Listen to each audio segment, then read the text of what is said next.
If you just look up India and garbage on any search browser, you will come across a varied list of headlines. Asia's biggest garbage mountain, the Mount Everest of garbage, India's trash towers. So clearly India has a garbage problem. And waste here is piling up so high it is giving monuments and mountains competition. Today, the Kerala High Court took cognizance of another such waste yard fire, this time in the state of Kerala. A fire broke out at the Brahmapuram waste plant located in the city of Kochi. This is a plant that processes massive mounds of garbage every single day. The fire broke out on Thursday evening, but by Saturday, things were looking bad. Toxic fumes engulfed the city of Kochi. Residents were asked to stay indoors. Schools were shut. In fact, the air quality still remains poor in the surrounding areas. Now, fires at waste landfills in India are unfortunately not new. There was not one but 4 fires within a month at Ghazipur last year, which is often known as Asia's largest garbage mountain. The reasons for these fires is that the methane often generated when waste starts decomposing escapes. According to reports, India creates more methane from landfill sites than any other country in the world. So the presence of methane and extreme heat often leads to fire at these landfill sites. The fires are bad enough, but the health effects are even worse. Methane emissions lead to health disorders like headaches, dizziness, or even large and very serious diseases like cancer. But the problem does not lie just with India's landfills, it is with India's waste management system. Most of the waste that goes into India's landfills does not undergo any treatment, it's just dumped there. There is no segregation or processing. So no treatment means that methane emissions are high. Not just that, pollution aside, these toxins seep into groundwater, leading to widespread diseases. What is this problem that we are not able to find a solution for? And are we just going to forget this Kochi incident after a few days when the air clears up? To speak on this, I'm joined now by George Mathew. He's a citizen of Kochi. He's a resident who's actually suffered in the last few days. I'm going to be speaking with Vimlendu Jha, environmentalist, Dr. Suneel Pandey, Director at Environment and Waste Management at TERI, New Delhi, with me, as is Siddharth Singh, Deputy Program Manager, Solid Waste Management at CSE. Welcome to all of you, and thank you so much for joining us this evening on Beyond the Headline as we try and unpack what exactly happened in Kochi. Mr. Mathew, thank you for joining us. Can you tell us from a citizen's point of view what your experience has been like in the last few days? And, you know, we're seeing reports here now that the fire has been doused out. Has the air quality improved? Has there been some relief for people? Okay, first of all, am I audible? I hope I'm audible. Yes, you are. Evening. Yes, you are. So good evening. Thank you for inviting me for this. An answer to your question would be that not really.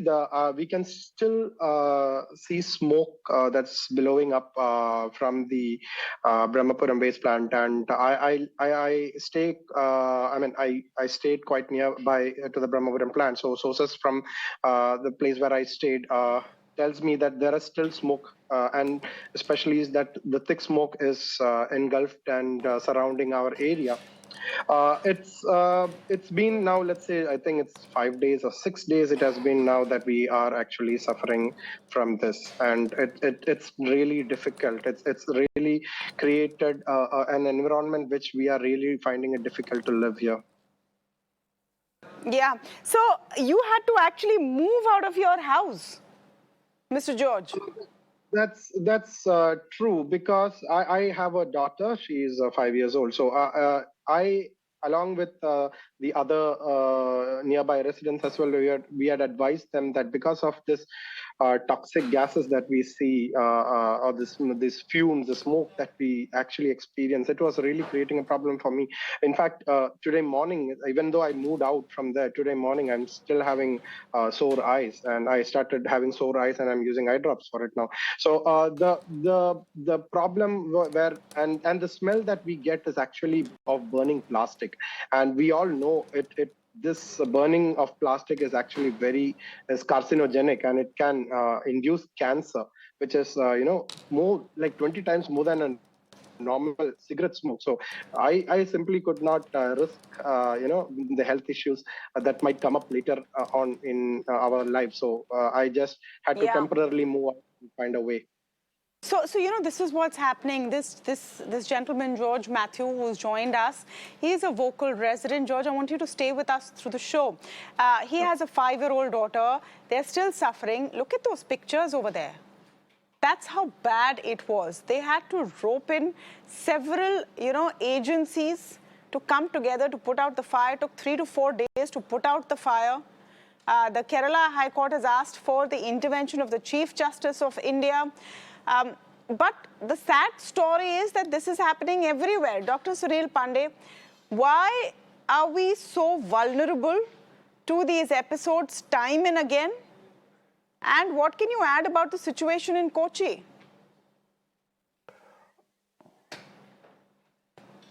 The situation in Kochi, what it turns out to be, is basically a landfill remediation exercise which has gone wrong. And what has happened is all the plastic which was recovered was being stored in a place. And suddenly all the plastic which was stored in a place caught fire. And fire probably started from the bottom. And so that is why the situation was uncontrollable. And as you know, I mean, many times these similar episodes have happened in Delhi as well. Many plastic recycling units, when they store plastic, and if they don't have proper firefighting arrangements in their storage yards, fire happens. And fire happens and creating a lot of pollution, and a similar thing has happened in Kerala as well, in this storage yard, where the plastic which was stored, which was supposed to be taken away for recycling or for converting into fuel to be reused as an energy source, has actually during the process of storage has caught fire. And that is why, plastic, when it burns, it's the worst kind of pollutant. It releases all kind of pollutants in the air. If it's chlorinated plastic, be it dioxin or furon, or even soot, carbon particles, which are very harmful. And they are also climate radiative particles, so affect climate heating as well. So that's a basically problem which seems to be. Yeah. Yeah. Vimlendu, this is unfortunately not new. We've talked about this in Ghazipur. We've talked about this in Devnar, in Mumbai. Does India have no other way to dispose of its garbage? Are we literally in cities right now drowning in our garbage piles?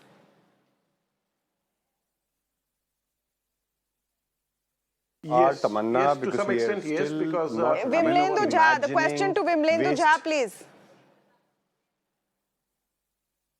Yes. Yes, so indeed, Tamanna, so we are actually not reimagining a solution for a crisis like this, because year after year, month after month, some city or the other, some landfill or the other is actually catching fire. And by the way, we report fire in a landfill only when there's a navy and fire tenders that are brought in. Reality is that almost 8,000 landfills that we actually have in our country, most of them are actually on fire all through the year. It gets extreme, that's when it gets reported, and that's when perhaps it actually catches the attention of media and the citizenry. Otherwise, these are just hell, in our urban spaces. Devnar, Mumbai, the landfill in Devnar that we're talking about, or for that matter, Ghazipur in Delhi, and right now in Kochi. All of these are actually ticking time bombs. And by the way, this is not just an environmental crisis, this is a public health crisis. And when we talk about public health crisis, it is not just about air that gets polluted,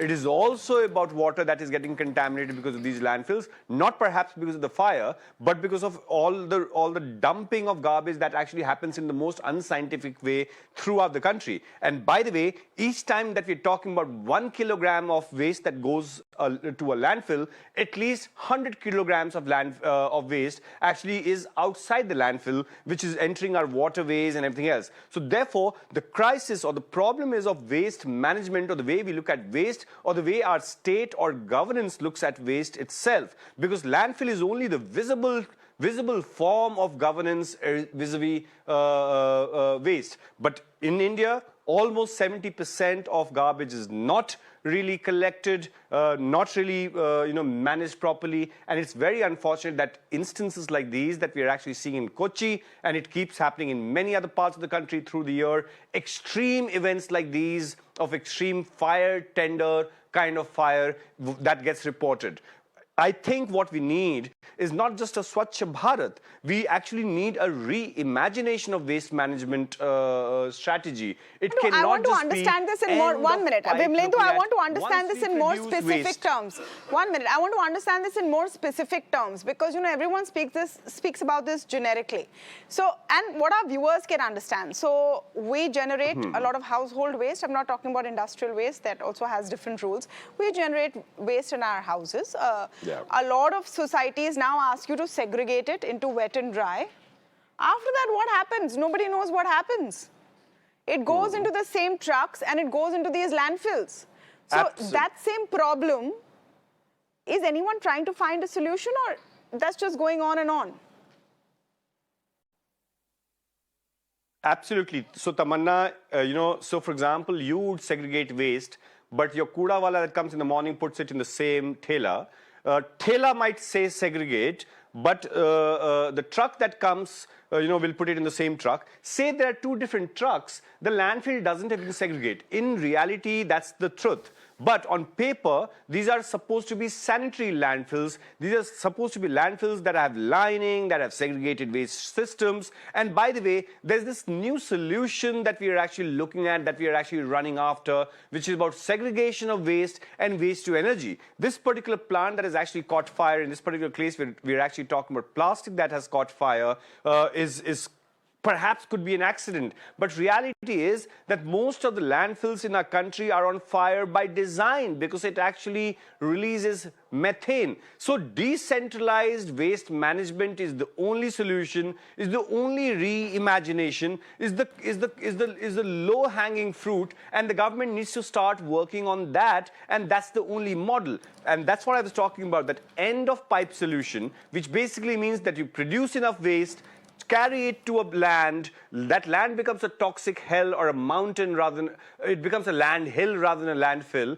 and then you want to treat it. Rather, look at, can it be done at the community level, can it be done at a decentralized level, and then there are many other rules. There's something called extended producer's responsibility. Why should there be so much plastic or so much non-biodegradable waste in our system? There are enough laws, municipal waste laws in our country that is not really followed. So we can actually look at this from a disaster point of view, that we need to act. We need to douse this fire, but if we really need a waste management solution to not just what's happening in Kochi or what has happened in Devanar or in Delhi, we will have to have a holistic, long-term, systemic, governance-led solution to this problem. And by the way, nobody's talking about legacy waste. Legacy waste means that all that we have actually created, millions and millions of tons of garbage that actually has accumulated in all these cities. And by the way, we're only discussing metros or state capitals.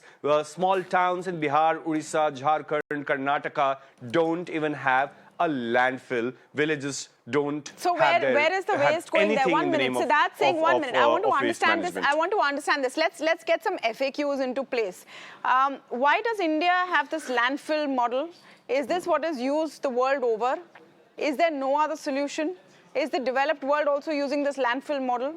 Mr. Siddharth Singh?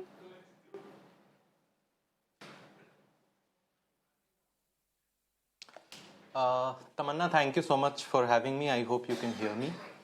Yes. I just want to start off by saying one thing, that we need to get our basics right. We need to understand when we are using terminologies like landfill. Right? Landfill is a very scientific terminology that is used for waste management systems that are isolated. When I say isolated, it is either a scientific landfill or a sanitary landfill which does not interact with air, water or soil, right? Now, what we need to understand is most of the places that we refer to as landfills in our country are not actually landfills, they are dump sites. And now when I say dump sites, what I mean is this system where we are dumping our waste interacts with the air, with the soil, and also with the water, right? So bottom line, we don't really have a lot of landfills in the country. And essentially what we refer to as landfills are nothing but dump sites which have the potential to contaminate all the compartments of the environment. Now, coming to the next part of it, is you asked about if it's a practice that's followed all over the world. So yes, it is. In fact, landfill, before we actually started constructing landfills in the country, what we had is dump sites, and that's also the reason why we have close to the official figures is somewhere close to 3,500 dump sites across the country.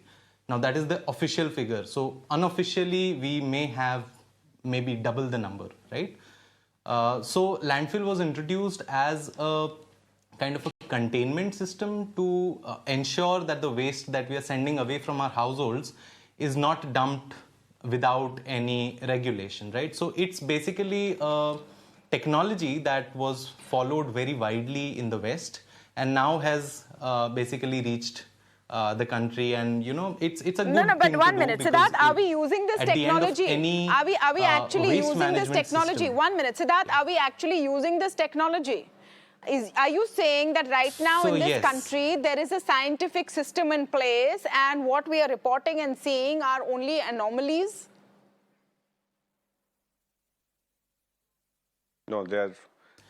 So, They're on Tamanna, we paper. need to understand that, you know, landfills are very expensive facilities, right? And we do have landfills in the country, right? But the problem is in the Swachh Bharat mission, if you refer to the guidelines, right? What we have is the terminology that is being used is landfills, but they are dump sites, right? We need to understand that in the first place. So most of the dumping sites that we have in the country are not landfills, but dump sites is what I'm trying to emphasize on. No, that I got. When you're saying more expensive, how much more expensive?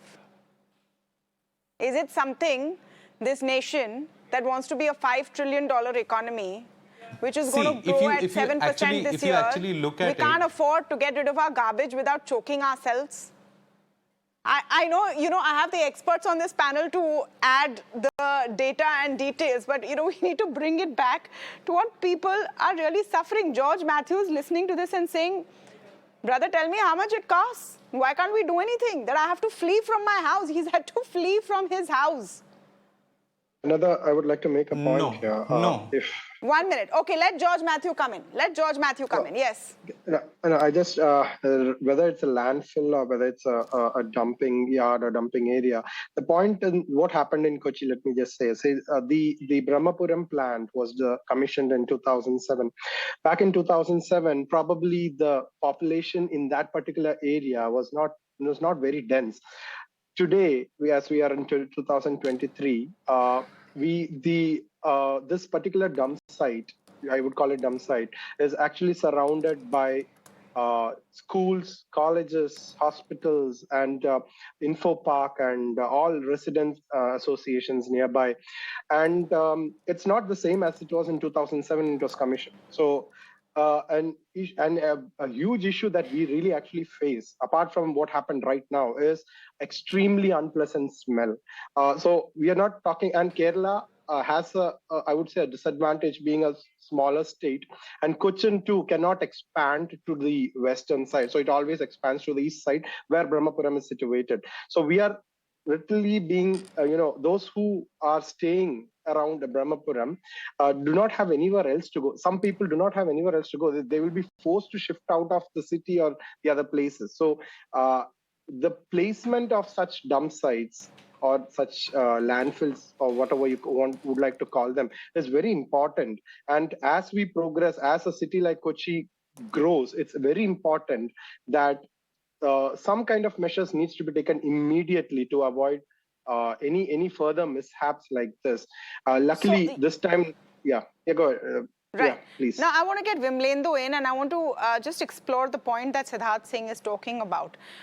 What I got as someone who's not an expert on waste management, I mean, you guys are, is that there is a better way.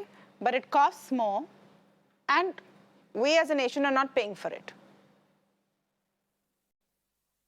Yes, Vimlendu? No, Tamanna, as I earlier said, it's not about money. See, again, Tamanna, in fact, reality is that 95% of waste management budget, 95% of waste management budget in our country, in most of these cities, is actually spent on transportation of waste rather than on management of waste. So therefore, it's not, the problem is not about money. In fact, if you look at municipalities, BMC or Delhi, and I'm not sure so much about Kochi municipality, but these are richest institutions of the government. So it's not lack of money, it's about reimagining a solution. Why are we looking at really making waste disappear? Making waste disappear because it's an eyesore cannot be an environmental or a public health solution.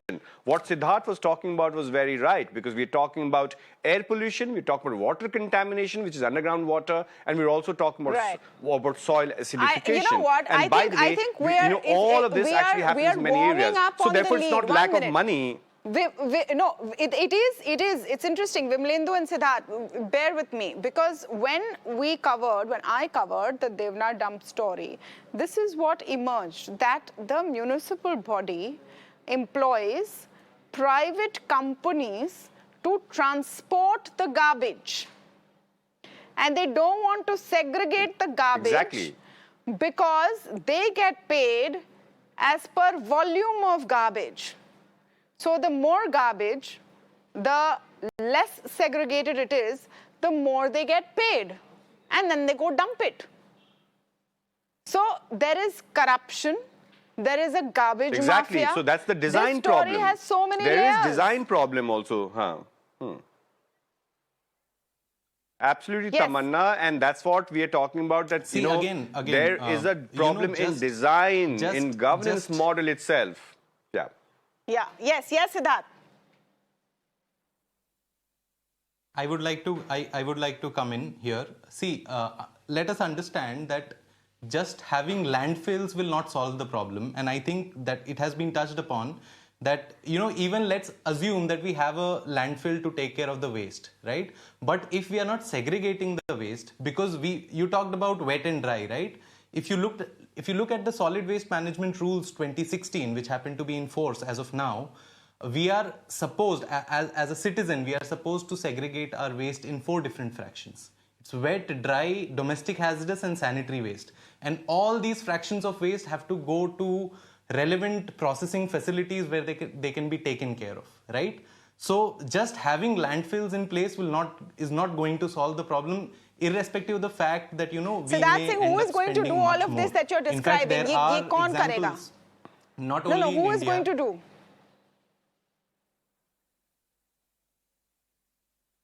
Who is going to do all of this? What? Who is going to do all of this segregation, this systematic, depositing, making sure that landfills are being properly utilized, making sure dump sites are not masquerading as landfills? Ye sab kaun karega? Who's going to do this? See, Tamanna, it is very easy to, always blame the municipality or the state government, vice versa. But my question to you is, we launched the Swachh Bharat mission and the Swachh Sarvekshan in 2014-2016, right? Now, in 2016, we were mandated to segregate our waste. My question today to you is, how many of us are segregating our waste as of today, as we speak? Right? Although we have different official numbers, and I am ready to put it on record that the officials' number are nowhere close to actual numbers or actual percentage of segregation. But the thing is that even we spoke about this. We spoke about this. Even when people are saying, I'm telling you, I know I'm segregating my waste. I know it's coming out of my society segregated. And the moment it goes into that garbage truck, it's one big pile. And that's happening everywhere. Is segregation and this mandatory rule after 2016 working? That's one scenario we are talking about, Tamanna. That's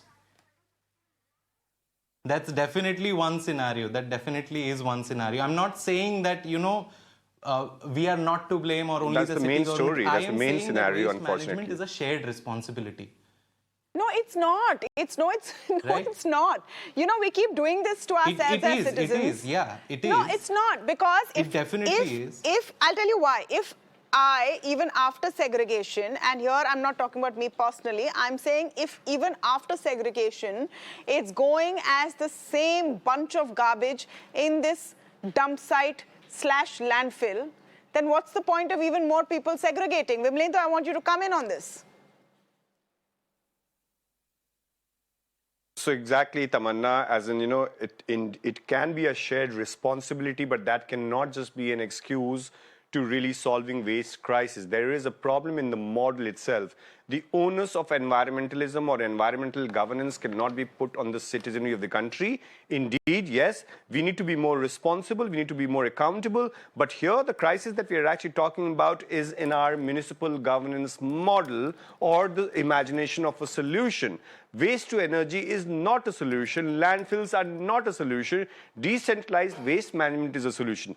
No doubt we need to segregate, no doubt we need to save energy, no doubt we need to save water, but I will not say that Yamuna is polluted because of extra flush that I use, or air is polluted because of one little small thing that I'm doing. There are systemic problems that are there, and when we are imagining just by making a 2016 municipal solid waste rules, or just by making extended producer responsibility rules, that doesn't mean anything. Like, I have done at least 50 shows on several channels on plastic ban for last 15 years, and today plastic is on fire on Kochi.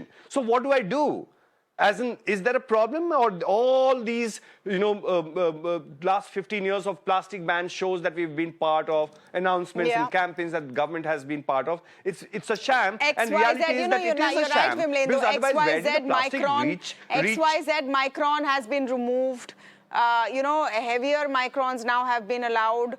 Where is the rest of the plastic going? It's on fire. It's on fire in Kochi. I want last word from George. Because, we must not forget that these are not academic discussions that we're having in the air. It's all of us choking. George, what are you hoping to see as the change? You're a resident of Kochi. You have to go back to your house at some point with your little child. Today, the Kerala High Court has stepped in. What are you hoping to see as a change? Well, definitely some sort of proper scientific way of handling the waste is definitely required. And as far as I'm concerned, I do not have the exact solution for it. But still, what I would like to really see is make a study of what is being done in the advanced countries. George, may I ask you, do you segregate your waste? Do you segregate your waste? Actually, we do. We go one step ahead. We actually segregate the waste, and also all the food waste that is generated in our society is actually we handle it in our society itself by having compost bins. But then we still need to suffer. So did he deserve this then? Did he deserve this then? Can you swing it back on the citizen? A specific citizen's action cannot be conflated with the dereliction of duty of elected governments and elected local bodies.